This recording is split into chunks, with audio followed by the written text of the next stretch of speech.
8-Bit Cat Show, a place where friends geek out over the nerdy things we love, sometimes with cats. Meow. I'm your host, Stephanie Katz. With us, as always, we've got Zach. Hi. Peter. Hi. And Cham. Hey. Oh? No. Guess we're fucking the shit out. This is Whatcha Watchin on the 8-Bit Cat Show. We got the trailer for Lightyear. Not to be confused with any sort of a Toy Story movie. Lightyear. Lightyear. It is the story of Buzz Lightyear, but it's not a Toy Story movie. I think we've all decided that the premise of this movie is this is definitely the movie right before Andy's birthday where he's like, Mom, the only thing I want for my birthday is a Buzz Lightyear action figure doll. Oh, absolutely. 100%, right? Yeah, he watched the movie. You know he's stationed up in the Gamma Quadrant in Sector 4, right? I'm sorry. It's supposed to come out next year, which is pretty exciting, so we don't have that long to wait. Honestly, it looks pretty good. Mm-hmm. I think there's going to be some exciting stuff. They did not give us very much in the trailer, which I'm kind of happy for, too. I don't want a lot of spoilers. Show me it's going to look pretty. Give me some interesting stuff. He has hair. If Chris Evans could figure out how to finish a catchphrase, we'd all be cool. I don't think that's his fault. I think it's editing. I'm just saying. To infinity. It was very unsatisfying. That's all I'm going to say. Also, finger touch. Yeah. I'll be right here. Oh, I thought we were all doing a thing and Tom didn't do it with us. No, we weren't doing a thing. No. I'm so disappointed in all of you. It's fine. My favorite part about this is that this definitely means that they couldn't get Chris Evans to voice the toys, so they went with Tim Allen. Canonically, in the Toy Story universe, that's what that would mean, is that they're like, oh man, we can't actually afford the guy that did the voice for the movie, so we're going to have Tim Allen do the voice. Though, honestly, all right, so stay with me on this. I'm with you. Obviously, Pixar, the Toy Story movies are animated, correct? Uh-huh. Mm-hmm. So that means that anything that looks animated in that thing is actually real. Uh-huh. So is this a live-action movie in the Toy Story universe? I'm going to go with yes. So I second that, yes. So we think it's a live-action, not an animated movie. It's a live-action movie in the Toy Story universe. Yes. So they had some great fucking CGI in the Toy Story universe. Because that shit looked real. So real. Honestly, well, they all look like more real characters than anybody that was in Toy Story because the technology has come way farther than that first movie that they ever did there. Right? Like, go back and watch the first Toy Story. So hear me out. All the kids at Andy's birthday party are just Andy in different colored shirts because they couldn't afford anymore. Okay, So I'm hearing you out. All right. Hear me out. Is this a movie that Andy saw, or is this a real life thing and which inspired Buzz Lightyear? No. It's like Buzz Lightyear is not a real person. They have already come out and said that Chris Evans has even said that Buzz Lightyear is a character in a movie, or maybe not even movies, but he probably has comic books and shit like that too. Yeah, this is just like this Woody. is probably his Marvel Cinematic Universe debut, but in the Toy Story universe. No, I'm saying like in the Toy Story universe, Buzz Lightyear is a real person. No, he's No. just a This is character. all just like He's He's purely just a Real character. stuff. He's purely a fictional character in the Toy Story universe. Just like how Woody had like his own show. It's like the same. But that was like a real, It was a real show with show. puppets Yeah. that looked like Woody. No, Right. I thought it was like it It's was Woody's puppet. Roundup. I thought it wasn't puppets. No, it was puppets. Oh, it was all puppets, yeah. It was basically. It was the literal toy, so the kids would go out and buy the It was toy. basically Howdy Doody. Oh yes, yeah. No, the only reason I asked that is because it'd be cool, if all those like three little alien things where you go, ooh. Oh, if they actually showed up? Yeah. They were actual aliens? Yeah. Okay, that'd be kind of cool. But no, this is a fictional story that takes place in the fictional universe of Toy Story. Shucks. Buzz Lightyear is not real, or else that would have some insane implications for the state of space travel and technology in Toy Story, and that we'd never seen any sort of advancement. But they had sent a dude to space, and then he's in hyperspace and shit like that. So yes, it's a fictional story in the fictional universe. Not really, of Toy because Story. if you took it in the context of if it was real in that universe, that would be like for like astronauts and governments and stuff to be able to do like hyperspace travel and do all that stuff in there. So it would still be somewhat plausible that Andy and everybody wouldn't be able to get into space and be able to do that because it hasn't become mainstream technology yet. Well, maybe not, but you'd see other advancements instead of guys driving around in shitty Toyotas. No. No, because No, you definitely would. No, not really. You definitely would. No. I think you would. I don't think so. You think of all the advancements that have happened in our world just because NASA trying to do shit. We have self-driving cars, but they don't even they're not on the road like I'm talking about like Velcro and Tang and shit like that. But things that actually affects our lives. But what would they have that would be so advanced in their society that we wouldn't have in ours? Did you see his fucking spacesuit? What about it? That's what I'm saying. They should have more advanced technology than ours. Though I was what about it? I was gonna defend you until you made that point. Because I was gonna be like, well, maybe that's why they have such an emphasis on space stuff. Because like they have Pizza Planet, their favorite pizza place is all space. That's what I'm themed. saying. Like, I mean, you have a bunch of different themes. So maybe, they have confirmed that it is a fictional story that takes place in the Toy Story universe. I hate that they confirmed it. If they just let it run, that'd be great. But they confirmed it. No, mostly because people were like, this doesn't make any sense. What? Buzz Lightyear's not a guy. Buzz Lightyear's a toy. And you're like, the whole fucking point is, where do you think the toy came from, you goddamn moron? Yeah, it's literally because people were like having a fit on the internet because they didn't understand. God, I hate that. People are so dumb. I fucking hate that. Just leave it up to context, Yeah, watch the movie. Why don't you wait to watch the movie and see what happens? I'm almost positive, and I could be wrong on this, so... but take it with a grain of salt. You take it with a grain of salt, but I think that most of the people that were freaking out about it, like, aren't in our age group. What age group would they be in? Like the in between us and like the younger kids, like that. Like the true millennials. The younger millennials. We're elder millennials. We're the beginning stages of millennials. That's what we are. Yes, we are the elder millennials. These would be like the 20-year-olds. The young 20-year-olds. Yeah, like the tail end, the young millennials kind of going into the Gen Z, is that the 8-year-olds who would have saw Yeah. Toy Story and been like, oh, I love Toy Story.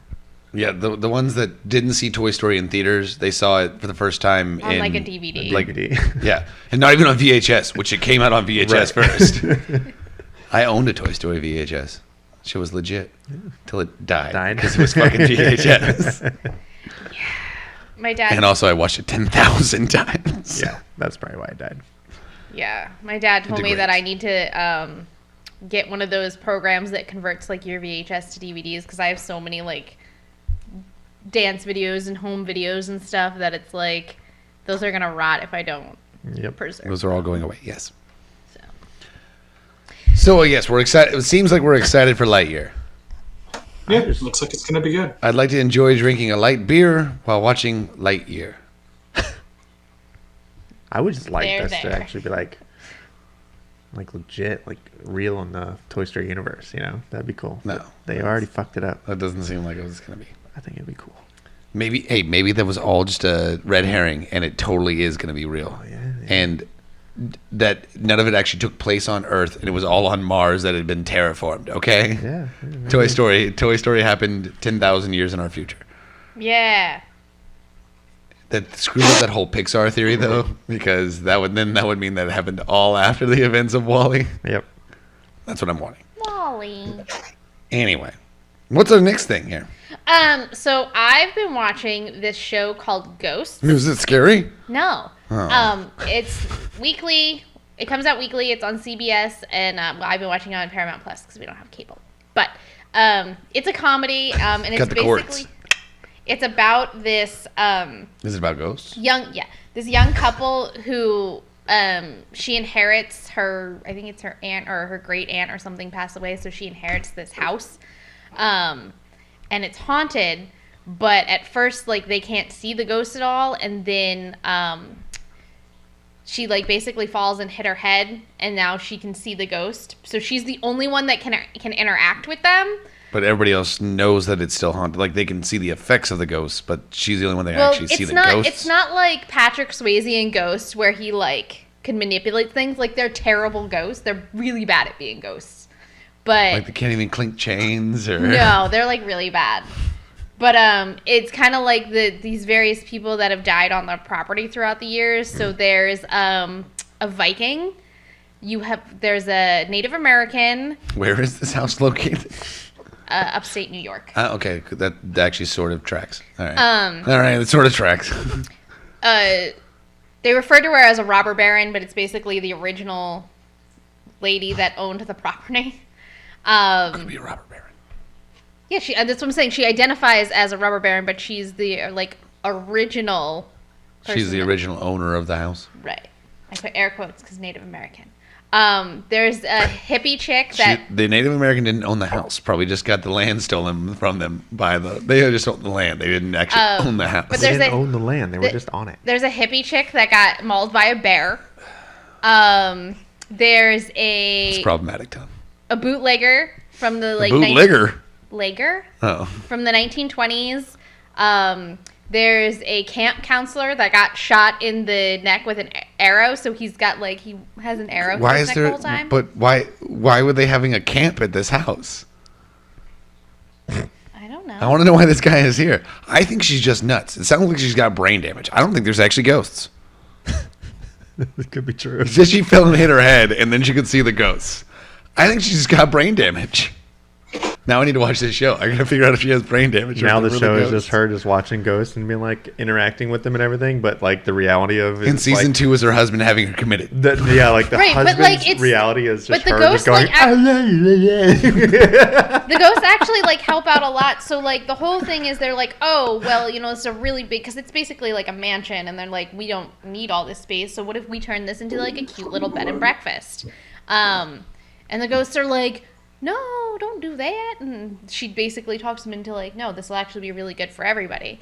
So the next door neighbors, who are the big snobby posh people that are on the councils of everything, they're like, no, we don't want you turning this to some swanky hotel and having all these people coming up here making all this noise or whatever.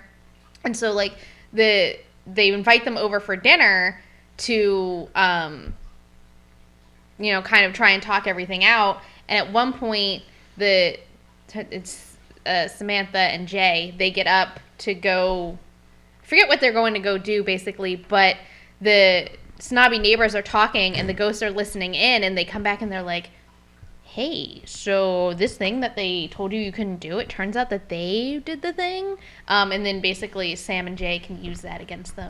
So they're getting a little blackmail. Right. Great. But how could they really possibly know this? Ghosts. In reality, the husband's just watching his wife going,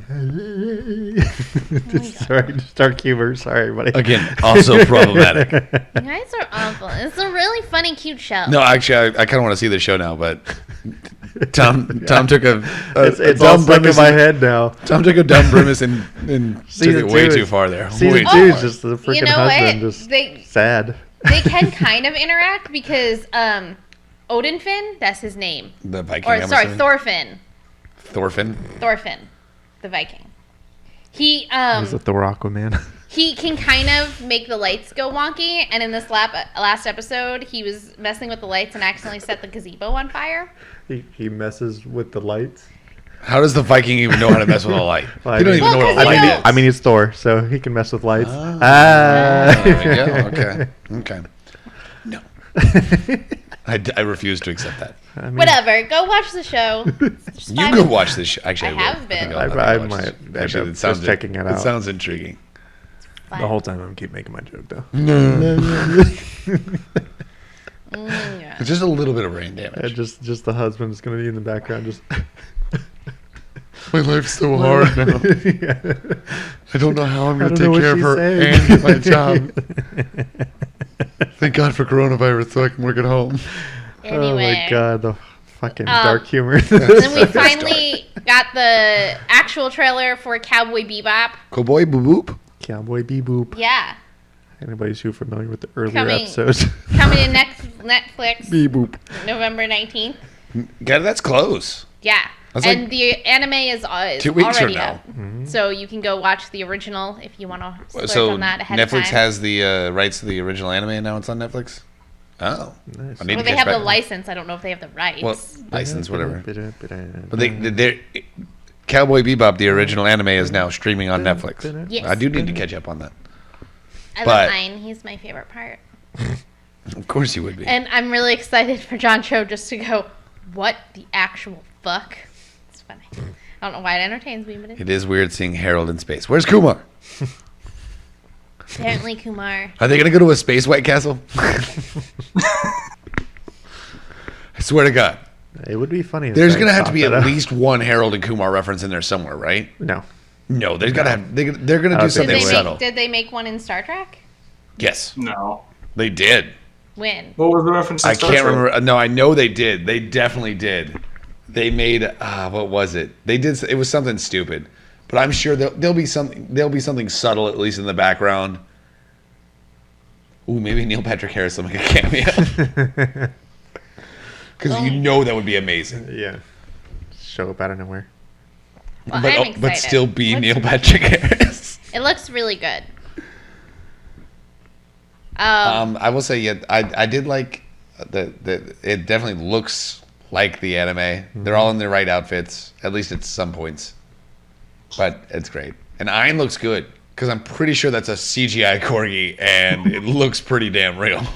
I mean, they probably used a real corgi for some of the parts. You can train a corgi pretty well, I will say. Isn't that why But the queen has 20 of them? yes, they breed like rabbits, and they're easy to train.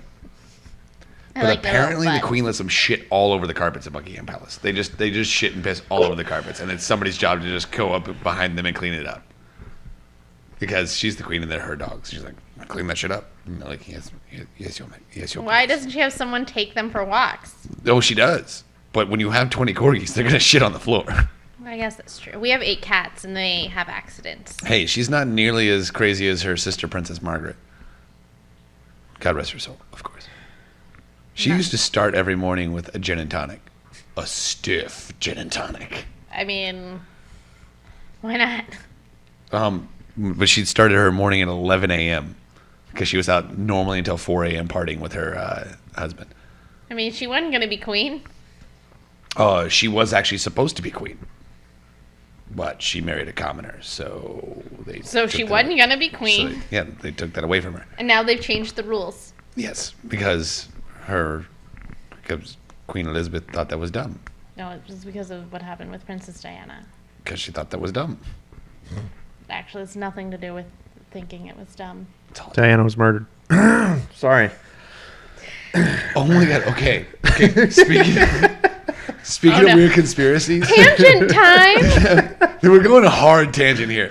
Speaking of weird conspiracies, apparently new information has come out in the John Benet Ramsey slaying case. What the fuck is going on? That case, I didn't hear It's anything 20 about years this. old. What happened? The photographer that was always taking pictures, he ended up getting caught with like porn, like child porn at a freaking guest Wi-Fi on some random restaurant that he was at, and he was accepting and downloading images from there. So they found him out that way, and I guess somebody was watching him for a while, or at least he just stumbled upon where he was doing it, and somebody at the restaurant was like, "Why are these random freaking pictures being downloaded to my Wi-Fi?" And then they checked him out and was like, "Oh fuck," and then.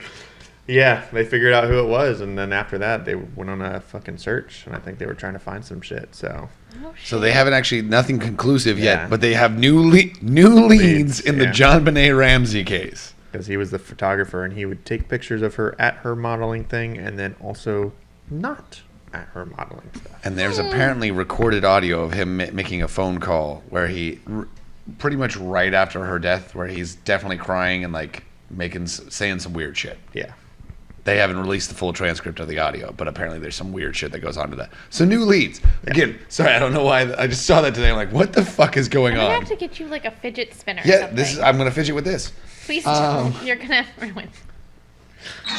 But anyway, so I know that was a weird. Sorry for the tangent, but I think we might finally have justice. Hopefully. Diana was murdered. Oh, 100%. Sorry. Oh, God, every time. 100%. I really want to see that movie Spencer with Kristen Stewart. Yeah. We talked about it a couple episodes. Is that the one about Diana? Mm-hmm. Yeah. It looks interesting. Maybe they'll tell us how she got murdered. So Kristen Stewart. Jet fuel Every might time. melt steel beams, but Diana was definitely murdered. You know what Pink Floyd and Princess Diana have in common? Do I want to know? They believe in the firmament. No, their last big hit was The Wall. This is stupid. What? That made me sad. that honestly, that was the was what? I didn't say it was a good joke. I just said it was one. Oh, we're on a dark humor episode today, huh? All right. We're in a bad mood apparently up in here. And Peter, thoughts Peter's just silently nodding along. on anything? Spencer looks good. Spencer looks. She said thoughts, not regrets. So they also released the trailer for Masters of the Universe Part 2. You know what? Don't go watch it if you don't want to know what's going to happen, because it is spoilery. Yeah, it's pretty. Yeah, honestly, whoever made that, it was pretty stupid. It gives A lot away. a lot away. Pretty much everything away. Pretty much and it was everything probably away. out of necessity after the internet threw a fit after the first part. Well, yeah, they're like, Well, the actually, internet- come watch this one. We promise He-Man's actually in this one. Sorry, spoilers. He-Man's in this one. I mean, fuck that. I still think that's stupid. The way they did it was I just, want Caveman He-Man. Give me all the Caveman He-Man. it was just pretty fucking stupid. Hey, I think the show's we can doing all- fine overall. What? I think the show's fine overall. I liked it. Oh, honestly, I really enjoyed the first part. sorry. You both went to go talk at the same time, so I couldn't hear you, Peter. Anything with Mark Hamill in it, though, I'm going to be okay with. That's true. Again, we had this conversation on a prior episode. Go watch it. And when we were Was talking it about episode it, 2, I think? yeah, something like that. I don't know. That was A couple everything, episodes now. What are we on? Like Episode 2, Attack of the 13, Clones. This is 14? episode 13. 13 because we skipped a one because last week. Oh, yeah. Unlucky In number case 13. In case you're wondering why there was no episode last week, apparently we had massive equipment failure because I upgraded my computer to Windows 11 Bleep. Oh, sorry, And I was bleeping that for you. and it reset everything so the settings weren't correct. So, yes. Oh, no. So, You should just post the episode with no audio, so someone can just voice over the audio. I just deleted it. You deleted it. Damn it. Well, I mean, I can probably go get it out of like the trash bin You or gotta whatever. Save that at least. It was a great episode. You guys missed. I think it was our best God, episode it was the ever. best episode Honestly. ever. It truly was, and that's what our title should be for that one: best episode ever. And then it's just silent for 30 minutes, and then just somebody on the internet's gonna make up random voices and just talk about random shit. I fully support that. That's kind of why I want to release that. But it's gonna be really hard to edit without any sound. Well, you wouldn't edit it; you would just post it. Yeah, you just post it. Yeah. There'd be random things that happen. All of a sudden, we'd be sitting here like this and just like, Of like 3.5 hours. yeah, Okay, 3.5 hours of us just doing stupid shit. I'll just take instead of doing it separate how we've been doing it, I just put it all together. Just lump it. It's a silent movie. Do with it what you will. But again, I like the first part. The second part, because it seems like we're gonna know exactly what happens already, seems interesting at least. There's enough that they didn't show us that we'll be able to like. I don't know what they're gonna say. I guess we could dialogue at least, but we got all the major plot points. We don't know how certain things are gonna happen. There are a couple of things you're like, wait, how did that happen? Also, why are they showing that to me? They shouldn't have showed that to me. Yeah. Because now I'm just confused about how it happened. But now that I know that it definitely does happen, so there's no stakes or consequences. Can I throw in a random aside? No. Oh yeah, we do that all the time. Y'all know Tiger King 2 is coming? Is he out of prison yet? No. No, they just cutting together more of the footage that they took from the first one, Bro. and they're creating a second one. So not only is Tiger King 2 coming, but the Baskins are suing Netflix Of and course they the are. production company Of because course they they are. feel that, one, they were misrepresented in the first one. What, and, as a murderer? and two, Because she's a murderer? that has a lot to do with it, yeah. And then two, Diana was because murdered. they feel So were those tigers. they didn't agree to like have footage used for a sequel. Yeah, well, Karen So Baskin. it's a breach of contract. Well, it doesn't matter. Carol Baskins killed her first husband. That definitely is a thing. She put pheromones on his shoes, and that motherfucker got mauled by a tiger. Okay. According Hasn't to been proven in court. According to Zombies, Allegedly. What was it? Zombies 2 we just watched. Like lions, like just clean the bones. You'll never find anything. No, that's pigs. Pigs will actually eat the bones. You want to get rid of a body. Oh, that's I mean, wait a second. Carol Baskins allegedly Sorry. killed her. You're right. Allegedly. All of that was all very allegedly. Very allegedly. She did it. Allegedly. Allegedly. Like, bitch, Carol Baskin. Hey, all you cool cats and kittens. She killed her husband. Allegedly. Pretty sure she did it. Allegedly. So I put down December 29th, but I don't know if that's actually the correct date now because I accidentally deleted it. It was December 29th. To do something else, but we're getting the Book of Boba Fett. It was December 29th. Hi, Mr. Kitty. The Book of Boba Fett. December 29th. Boba Fett. Boba Fett. Boba Fett. Did you watch the trailer? Yeah. Okay. We watched it. Oh, yeah. That was the only one I didn't watch with you. I didn't watch it. Oh. It seems interesting. Yeah. Yeah, he's definitely he's taking like a different approach. Like instead of being like if you don't follow me, I'm gonna murder you. He's trying to be like, hey, let's work together and have some. I just mutual noticed that your respect. Mandalorian shirt doesn't actually have the Mandalorian on it. It's got Boba Fett on. no. It's not even Boba Fett. It's Cobb.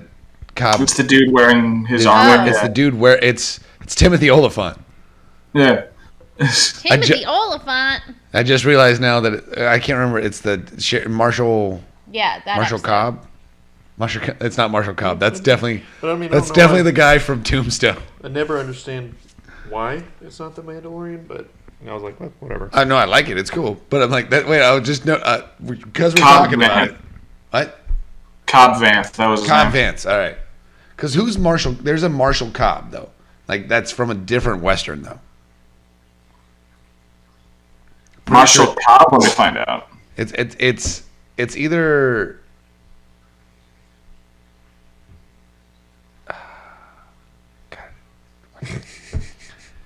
Wow, that didn't. It's either like Tombstone or Don't think it's Tombstone. it's not Tombstone. Like Clint Eastwood's movies. No, it's not a Clint Eastwood one. I think it's got Gene Hackman in it actually, but Gene Hackman is not Marshall Cobb. Oh, Marshall Cobb. Oh Jesus. Marshall's near me. No, I'm not. That's not what I'm looking for. the FBI van is going to be very curious as to what you're looking at. I'm actually not seeing anything for Marshall Cobb. I think he You just just brought made up it Cobb Vanth again. Yeah. He just basically told himself a lie so convincingly that he thought it was true. He did. The Cobb County Fire Marshal. Anyway, My name is Marshall Cobb. so we talked about it on the episode with no sound, Don't tell people that. but Tom finally saw Dune, so Yeah. now we can have a real discussion. Yeah.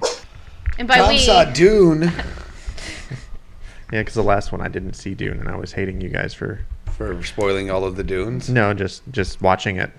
and you had not seen it. Yeah, because I wanted to go see it on Saturday, you know, or No. like on Friday when it first came out. Other things happened. Yes. yeah, but yeah, you and then other crap happened, and I was like, fuck. And I was like, damn it, all right, well, I guess I'm gonna have to wait. Life not only finds a way, life finds a way to get in the way. Yeah.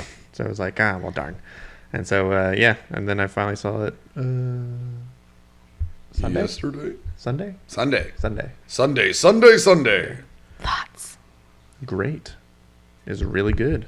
All right, so let's for a little backstory for everybody listening and watching. What is your? I want to go through everybody here. What's your relationship with the Dune series? I watched the movie with Sting one time That's the only interaction you've ever had with the Dune universe. before this movie. Before this movie. Yeah. Just want to make sure. Peter, what about you?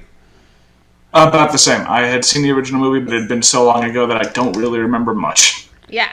And I believe me and Tom are on the same page that we've both poured through all of the books. I haven't read all of like the prequel, I haven't read all the ones written by Brian Herbert, but I haven't read a couple. I've read some. I haven't read any of those. But you've read all of the books by Frank Herbert. Yes. And you saw the original movie probably more than once. And I've also seen the sci-fi original series as well. The mini series. Yeah. Okay, just making sure. So we've both consumed pretty much every Dune piece of media that exists. Yes. Okay, cool. I just want to make sure everybody knows where we're coming from on this. I think we have a good mix of things here. Yeah. But that's why I was really sad that Tom hadn't seen it either, because I wanted to nerd out over Dune with him for a little bit. So before you guys go into nerd out, I wanna tell a quick internet story. Internet story. A story that I saw on the internet. Oh, okay. So There's apparently, stories on the internet? Yeah, lots of stuff on there, man. Everything you find on the internet is true. so apparently there was this couple and they went to go see Dune. This Dune movie, correct? Yeah. Okay. And she was saying how, like, a couple seats over, there was definitely someone trying to record, like, a bootleg version of it or whatever. And the part where the sandworm, like, comes out. And you see the whole thing. Apparently her boyfriend just screams out, "The Great Butthole!" So I just wanted to share that with you all. Now I really want to find that bootleg copy and watch that, because I really hope you hear in the background, "The Great Butthole." That's what she said. She's like, man, I really hope. I really need to try and find that bootleg now. Even if I get caught for piracy, I want to find that bootleg. Well, how would they even bother making a bootleg, though? Yeah, it's on HBO, and you can see it. Well, yeah, but anyway, what if you don't have HBO? I literally was on YouTube, and I saw, like, already, like, one of those movie recaps of Dune from the HBO series. People go quick. Because they just, like, took it off. But anyway, speaking of the Great Butthole, that was definitely one change from the both the original cover art and the 1985 movie, 85 or 84? I'm not sure. Early 80s. The early 80s movie. Mid 80s. I don't know. mid-80s. It's mid 80s. But there was definitely a in that movie, and I believe, and even in like the original cover art for the books, there was definitely a more of a tinge toward the vaginal on the sandworm design, and this one's definitely butthole. Yes. But at the same time, Straight razor line sphincter. my question, how do they get the teeth? Because with the original Dune, it was, an opening maw, and I could understand that teeth might fall out just due to rotation and stuff. But with a butthole, where does the teeth go? How do they fall out? They harvest the teeth when they kill the maker. What, from the small makers? No, How do they kill the big makers? they die eventually, and then break down into the little makers. It's during their natural life cycle, and they just collect those from the desert, bro. They find them in the desert? 100%. I don't remember this. Pretty sure. I don't remember this. I haven't gotten to that part in the book again. I'm rereading Dune. I don't remember this part. I'm 78% of the way through. I haven't gotten to that I truly part want to know how they get the actual teeth, but I never really got. I don't know if explanation that's from it. ever actually specifically explained in the book. Yeah, because it's kind of hard. to Just get, everybody but- has one. Yeah, I mean, I can understand if they found like a gigantic sandworm dead. Literally all the Fremen have them. Yeah, and then they went in and cultivated those sandworms, and actually got them for parts. Chris knives. Yeah, but I mean, like going in and getting these parts. I wonder how they collect them. I'm not sure. The lifespan of those. freaking Jesus worms Christ, are- Peter. Peter, are you okay? He died. Yeah, I'm fine. Peter's back. All right. There he I goes. say like the lifespan of those worms are fucking hundreds of years. Thousands. Yeah, so like how could they? I don't know. It's very weird. They're- It's a question they're- that I've they're- always had in my head. They're at least 3,000 years because Duke Leto II lives for 3,500 years Yeah, as a he's- sandworm. yeah. So anyway, spoilers. Sorry. How did you feel about the gender change of Chris? Liette or Kynes. Well, Kynes, that's Kynes, it. They still referred to her as him. No, I didn't. Yeah, I think they said him. I don't think so. I don't remember hearing her. I actually don't believe they ever actually specifically mentioned gender. They just kept saying I think they the did. Imperial planetologist. I thought they made it. They said him at one point in time, unless I was mistaken, and they just kind of. I think they might have said that because they assumed it was a man, and then they come up. That's what I'm saying. Yeah, that's what. I believe there was. You're right. There was a line where Duke Leto definitely says we have to go meet the Emperor's man. Yeah, and then they get there and it's not a man. Yeah, but I mean, no one really cared. No. Again, like I said, but there is a very specific plot point in the book. It's very depends on Kynes being a man. Yeah, which but does it? Yes. I mean, from what I understand, it still will work out. It can, kind of, sort of, ish. Spoilers. Yeah, I mean, if it was supposed to be her dad, then it could be her mom. Yeah, like I said, it can still work, but also, how do you hide a pregnancy from the Imperium? Yeah, I don't know. It's kind of weird. There's some stuff that they're gonna have to explain with that change. I mean, they could have explained 9 months of vacancy being like her out with the Fremen or something. Like I said, it's extremely plausible and extremely possible, but it is, and I have no issue with it. And I can't remember the actress, but she did a great job. I thoroughly enjoyed. The only thing I didn't like about Liet Kynes, is they changed the death. Yeah, I mean the death in the book, and then also I just reread the death in the book again, and it's a really powerful scene because the problem is it really does actually. There's a lot of exposition in that scene.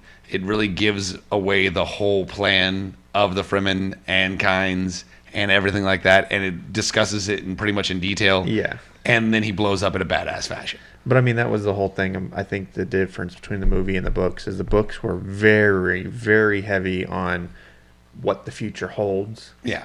And so when you were reading, you would get the princess, and she would be the narrator for the future, and you would figure out a plan, and you would be able to look back and say, "Oh, I see how things are progressing." Which is because you're supposed to put you a little bit in the mindset of Paul. Yes. But we also haven't gotten to the part where Paul can really see the future yet. He just gets glimpses right now. We're literally about to get to that part, and that's where it ends. It's like, and again, I don't know. I think if you're going to do it as a two-parter, that was the exact right spot to end it. Yeah. But, fuck, that's the next part. It's so good. Yes. Yeah. The next part is where it starts to...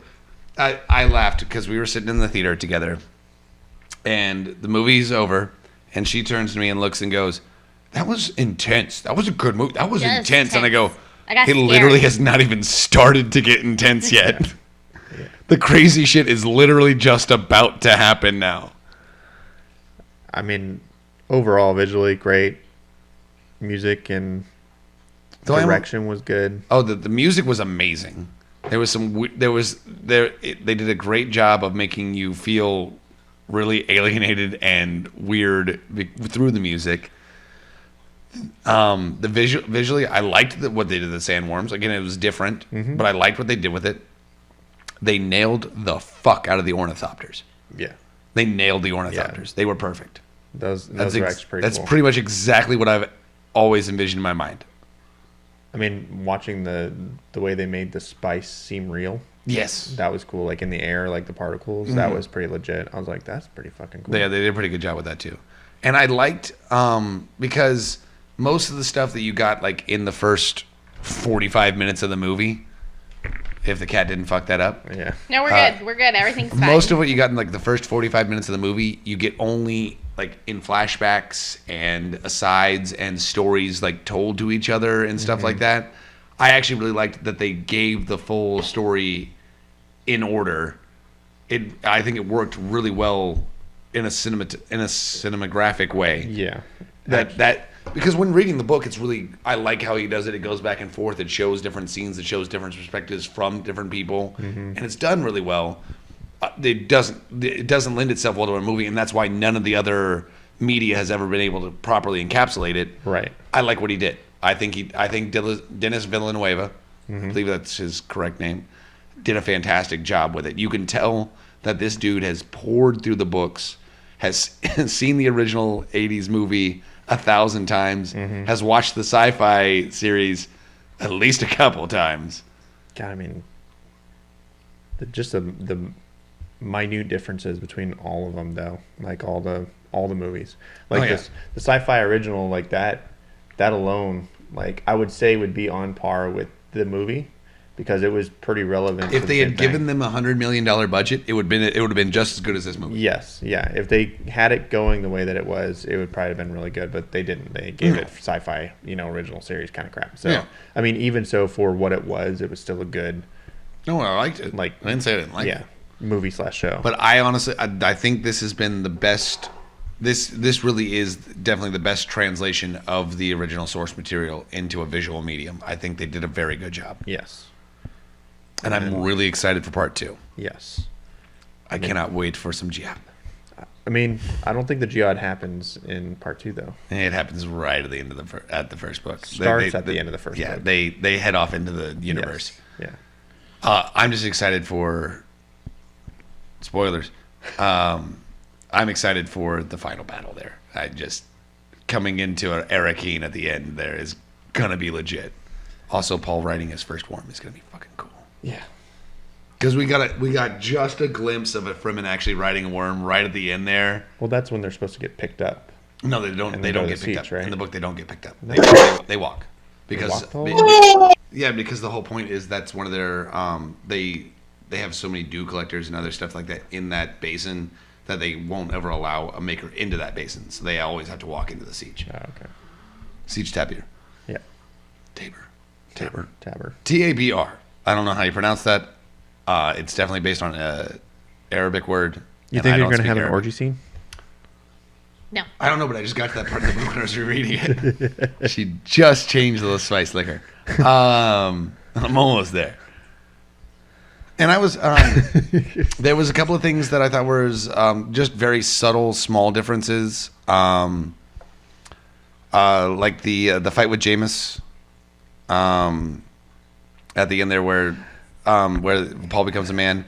I had it wrong in my head until I reread it. They don't actually strip down naked, but they do take off their still suits. Yes. And they're supposed to be inside. Yes, they're supposed to be in a cave. They're supposed to be in the cave, basically a water catch. Mm-hmm. But they're supposed to take off their still suits, and because that makes it more important that the winner of the right there gets the loser's water. And because normally the water belongs to the tribe, but because you lose so much water fighting a dude with your still suit off, you get all that guy's water, and you get his. They didn't do.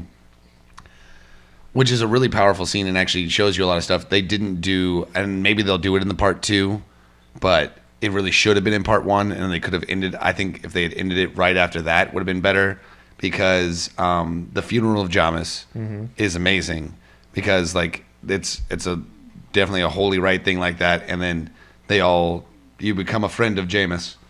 I don't know. I'm gonna say it different every single time just on purpose now, but basically like they go through his shit. And, Stilgar goes through this shit and he goes, well, this goes to his wife, and this goes to his kids, and this goes to the guy that killed him. And now we're going to go through, and this goes to me because I get to first pick because I'm in charge. And now the friends of Jameis come through and take his shit. And then Paul is supposed to pick up his fucking guitar and play a song. Mm-hmm. Tell me of your home world, Usul. But they're also supposed to have the naming ceremony. I think it would have been really good. Because they're supposed to be accepted into the tribe at least Paul is. Supposed to be accepted into the tribe at that point, and they're supposed to give him his Fremen name, his Siege name, and then his Fremen name. Right.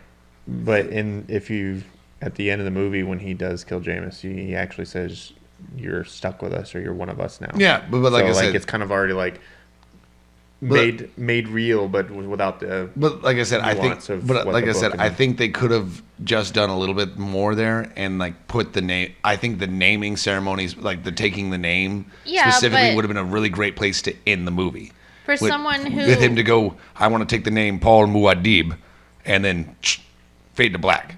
Yeah, but for like someone who like doesn't know about any of that, I think that would have been a weak ending for part 1. Which I can agree to. I mean, I don't think you would want to go into too much of the semantics of the book, especially for an ending of your movie. I think at the beginning of part 2 would I think open it up with that. I think they're going to put it in there, but I think that like, I don't know. I would have been interested to see them. Because it was a much more powerful ending to have them walking across the desert carrying the dude's body. than to be like, we're gonna end it with a naming ceremony. Like that just, especially because you also have to remember that like not everybody's read the book. Yeah, and the way that they presented the movie, which again I think they did a really great job for people that didn't read the book. Like I was able to pretty much like I still get lost on the names and everything, but like I can follow what's happening and I understand the political groups and I understand like how all of that fits together. And I think for like someone coming in from the outside, that the way they ended it was much more powerful, and it makes me want to know what's going to happen next, as opposed to being like, okay, well here's, because that would have felt more like a resolution. Okay, I get you. The only thing, when does Paul cry?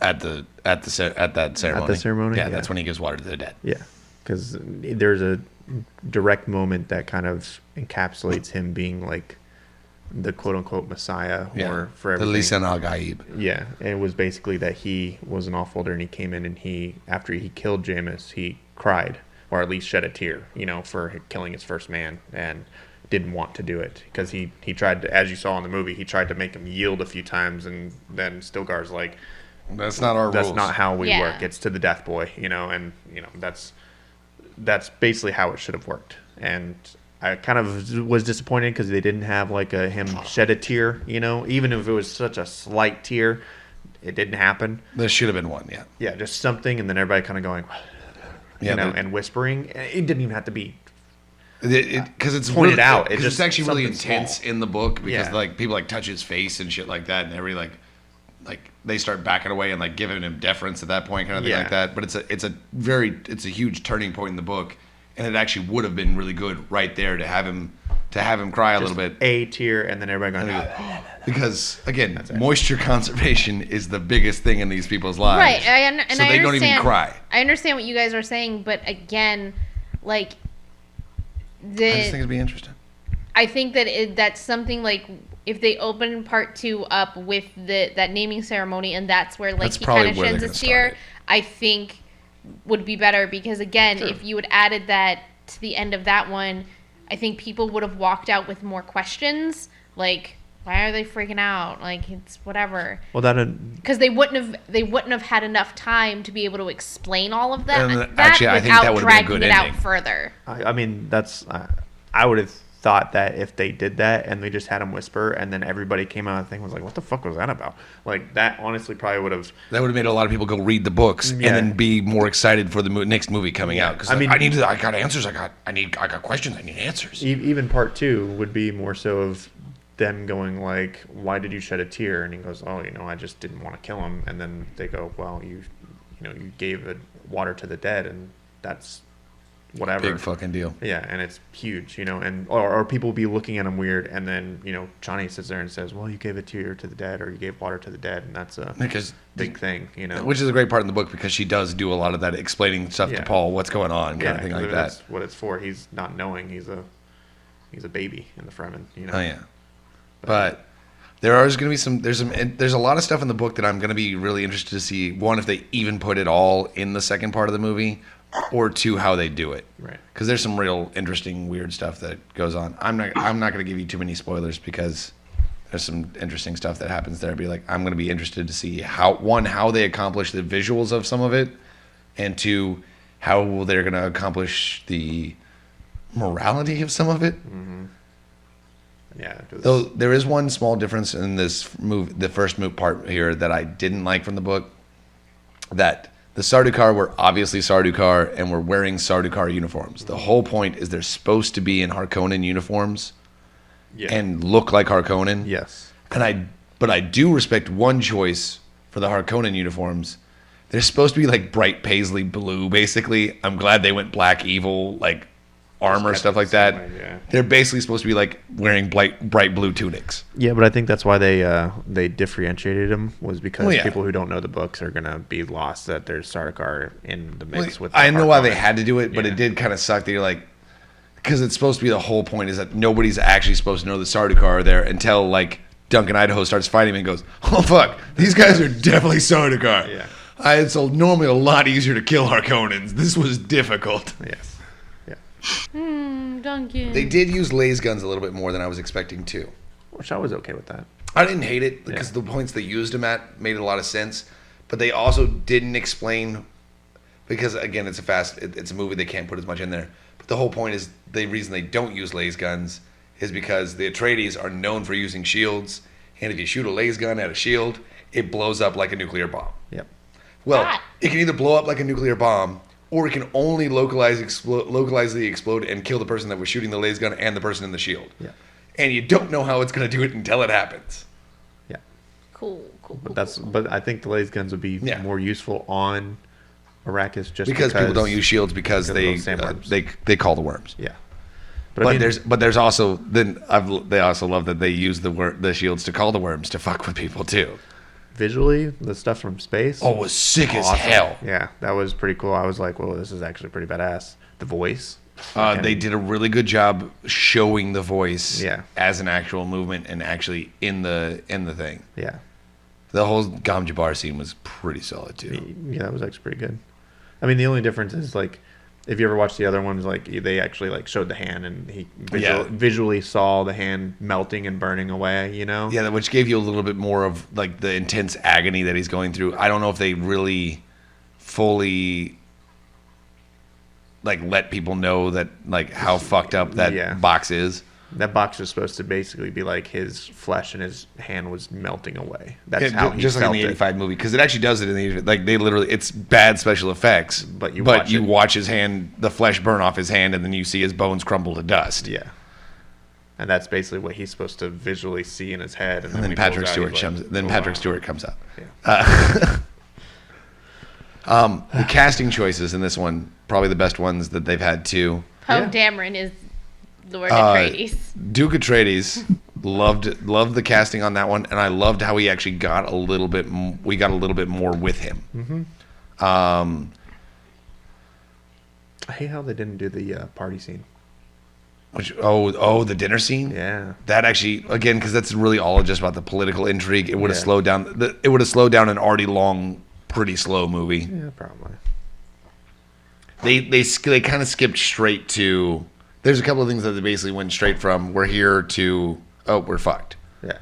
There's a lot in the book that leads up to it. There's a lot of the political intrigue. There's a lot of the weird stuff like that. We didn't even get to explore the house. They didn't even get to show the conservatory room that like has enough water in it to have 1,000 to give water to 1,000 people on Arrakis. Yeah, and how the Atreides were like, yeah, give water to everybody. Like, just give water. Stop, because in the book, they're just supposed to be like giving a cup of water out to the peasants, you know. But because there's I guess the original. There's a tradition when basically the rich people get together and have a dinner party. They're supposed to wash their hands in a basin, like an open basin of water, which is freaking weird on Arrakis anyway. They're supposed to wash their hands in a big puddle of water, dry their hands sloppily on a towel, and throw the towel on the ground. And then the servants take those towels and then wring them out and give them to the people in the street. And the Duke goes, that's fucking weird. If we're going to do it, why don't we just give them the water? Yeah. And then the housekeeper's really mad because she's like, well, I was going to sell the water that I was going to get off of this to here, and now you're just making me give it away. Now you're kind of a fucking asshole. Yeah, shut out Mapes. And he's like, no, it's not shut out Mapes. It's one of her helpers. Because she would have been like, oh yeah, this dude's cool. Oh shit. Yeah, the legends are definitely true. Oh fuck. No, it's one of the people that's like just under her and it's like, well, I was gonna make a bunch of money, and he goes, that's right, yep. Yeah. And I'm gonna post a guard to make sure that it actually happens. And she goes, fuck. Yeah. This Duke's pretty fucking smart, isn't he? Damn it. I didn't think I'd tell him this and he'd freaking post a guard. That's pretty stupid. Though I will say, so Duncan Idaho looked good. Mm-hmm. Was great. I like the casting choice of Jason Momoa. It was weird to see Jason Momoa without a beard. Please. It was weird. It was quite odd. It was odd. It's weird when you shave. That's true. Don't never do the pedo stash again. It'll probably come back. But Gurney Halleck, I like Josh Brolin in that role. Like he embodied the spirit of the role. Yes. Not nearly ugly enough to be Gurney Halleck.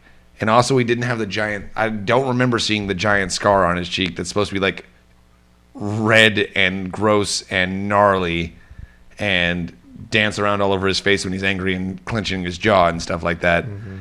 Gurney Halleck's supposed to be butt fucking ugly, basically, because he got beat his whole life and lived in the Harkonnen slave pits and escaped and then just got cut with every sort of knife on the planet and every other planet in the galaxy. He's supposed to be a lump of a man that is just all fight and all bark, but also have a beautiful quotation from the Bible or a song to sing at any point in time. He didn't sing a single goddamn song. He did not get out his balisette once, and he did not sing a goddamn song, and that made me a little bit sad. Are we on the Starship Enterprise? I'm confused. No, 100%. That's the only reason that I liked the original casting of Patrick Stewart in the 1985 movie, or the 1980s movie, just because Gurney Halleck is a warrior poet, is what he's supposed to be. He balances how much of a fucking death machine he is by the fact that he can quote the Bible and sing a pretty song anytime he wants to.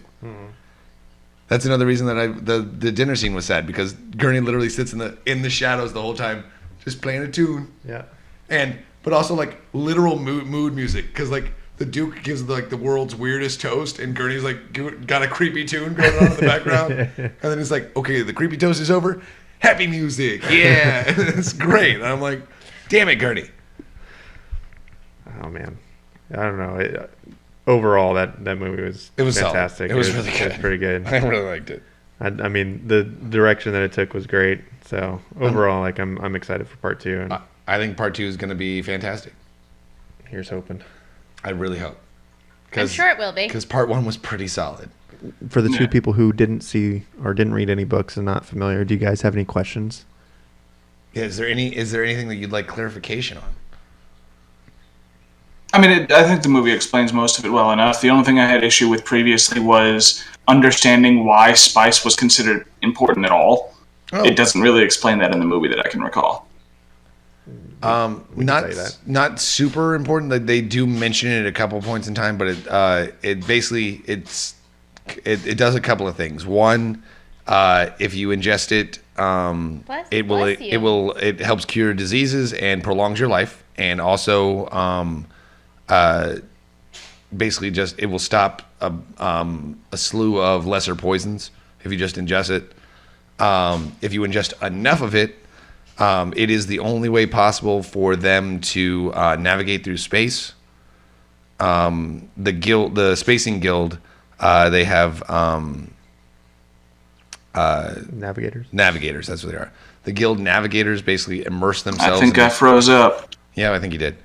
The Guild Navigators basically immerse themselves in a huge cloud of spice for their entire lives, and it basically mutates their bodies, but it also makes them basically able to sort of see the future, so they can actually navigate. They can figure out the way to navigate between the stars when they fold space. Yeah, so they don't crash into anything. And also with Mentats, it allows them to increase their computing ability, because there are no actual computers or thinking machines in this universe, because where they're at now is because they did have thinking machines at one point in time, and they destroyed all of them because the AI revolted, and there was a huge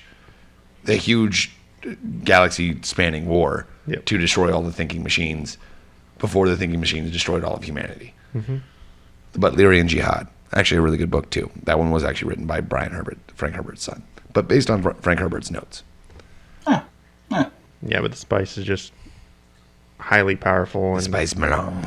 It's definitely something that's a craving, and you can only find it on Arrakis. And if you ingest it, enough of it even once, you will be permanently addicted to it. And the only way to get it is because it's on Arrakis. It's the only place that does it. That's the only place you can mine it. It's the only place you can find it. For a very specific reason that will be a huge spoiler, and we will not get into now. Yes. All right. We will leave it alone. We'll leave that one alone. That one's definitely coming in part 2. Yeah. But again, if you went strictly by the book, would have happened in part 1. They would have let you know already. But I think it was a good choice not to let you know because that'll be a good reveal in part 2. Yeah. It'll be solid. For people who haven't read the book, that's Pretty good. Like I said, again, I think they ended it at just the right point they should have ended it if they're going to do 2 parts. Yep. And there was no way they were going to not be able to do 2 parts with the level of detail and depth that they're actually doing in this. Yeah. The real question to me is, are they even going to be able to do books 2 through 6? They're doing 3, but I think it's going to be Messiah is book or movie 3. They're just going to do all of Dune Messiah in book 3. They could probably do that. Yeah, I think you can do that in 3. Because you could do that. You could do Dune Messiah in 1 book. Children of Dune would have to be. Children of Dune would probably have to be 2 books. Yeah, or 2 movies. And then you could probably do The God Emperor of Dune. I don't know if you'd go that far. I don't even know if you'd want to do that for a movie. Yeah, I think you could. I don't think anybody would go see it. I think you premise into what would be happening. I think you could end with Children of Dune into that and be like, oh, and this is where it's gonna go. Yeah. But the Golden Path. Yeah. But yeah, I don't think you could do books 4, 5, or 6 on screen. And not, well, at least from 5 and 6, and not get an X rating. Yeah. It gets a little dirty in 5 and 6. There's a lot of sex. I mean, just like the orgy scene in book 1. No, like literally, like they start controlling the universe through sex, kind of thing like that. It gets weird. Yay. Yeah, I don't know if Herbert got into a weird tangent there. I don't think he got into that. I think he's been leading up to that the whole time. He was easing you in. Though I will say, Frank Herbert's not nearly as dirty as Arthur C. Clarke. Clarke definitely had some weird fetishes. I'm telling you. That's the guy who did 2001: A Space Odyssey. Also a bunch of other stuff too, but 2001: A Space Odyssey is his most tame one, and a dude turns into a giant baby at the end that can understand the universe. So, okay. and that's his most normal book. Well, on that note, I'm just saying. come back on Saturday for Gamers Corner. Extra bits will be up on Sunday. Don't forget to like and subscribe. And also, please hop on our Patreon, patreon.com/8bitcats.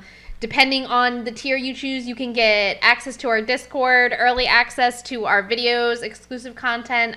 Plus, you'd be able to watch us record all of this live and comment in Discord, and we might read your comments.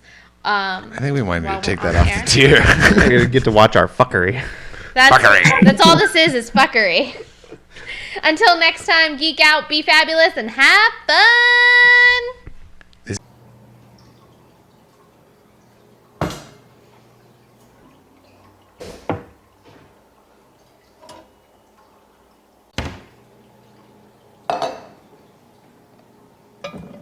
Oh. Do I have 8 cats? Yes, I do. Do I regret my life choices? Always. But I don't regret supporting 8-Bit Cats on Patreon. Oh, I couldn't open my mouth.